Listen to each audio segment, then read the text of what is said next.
se retrouve derrière l'hôtel de Villeparisis parce qu'il y a un événement qui se passe ce soir et qui continue demain toute la journée, qui tourne aux alentours des arts de la rue.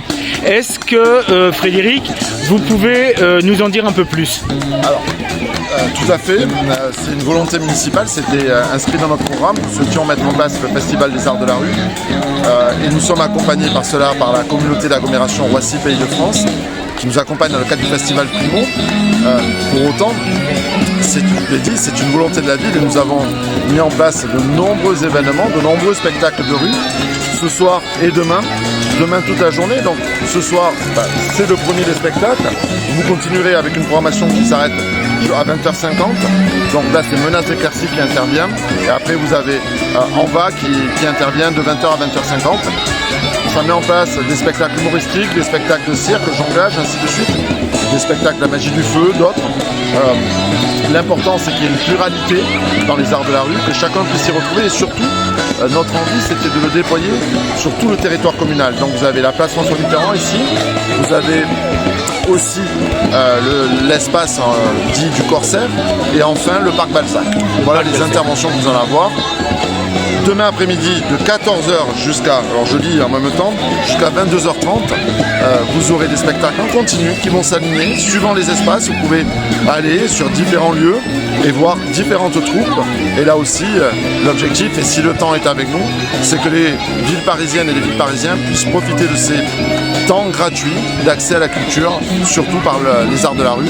Et à ce titre, nous souhaitions remercier aussi le CNAREP, CNAREP, c'est le Centre national des arts de la rue qui met en avant justement ces arts-là, ceux que nous avons derrière nous.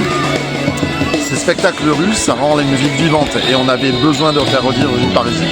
Oui, et on peut constater avec plaisir que les gens ne sont pas venus que pour chercher leurs enfants à la sortie de l'école Barbara, mais qu'en fait ils restent et il y a quand même une foule qui est ça fait assez plaisir de voir tous ces gens qui se sont déplacés.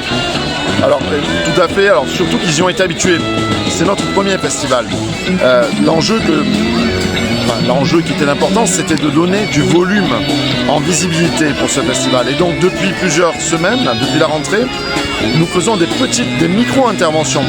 En fait, nous teasons ce spectacle, ce festival, et plusieurs fois, notamment ici ou sur d'autres lieux, devant d'autres groupes scolaires, ou alors les plastiqueuses encore qui ont fait des petits rappels de ce que seraient les arts de la rue. Cela nous permet de dire et d'avoir fait en sorte qu'ils soient connus de chacun, et ce qui fait que ce soir vous avez du monde autour de l'école et les gens sont restés pour venir voir ce qui se passe.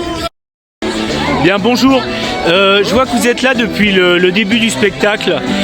Qu'est-ce qui vous amène à venir voir les artistes qui se produisent? En fin de compte, on venait chercher notre fille à l'école. Et donc on a découvert ce spectacle de rue. Et moi je trouve que c'est très bien parce que moi ça anime le quartier. Ça amène les gens à se rencontrer. Moi je trouve que c'est une belle chose. D'accord. Donc vous habitez non loin d'ici en fait? Oui, juste à côté. Donc la proximité y est pour beaucoup et puis le temps aussi. Oui, on a la chance d'avoir une météo non pluvieuse, on va dire. Voilà. Bon, eh bien écoutez, bon spectacle. Vous savez qu'il y a d'autres que toute la soirée et demain, il y a une dizaine de spectacles dans Villeparisis. Oui, on a vu le programme. Affiché, on a reçu en boîte aux lettres, on a été bien informés. Ok. Très bien. Merci, bonne soirée.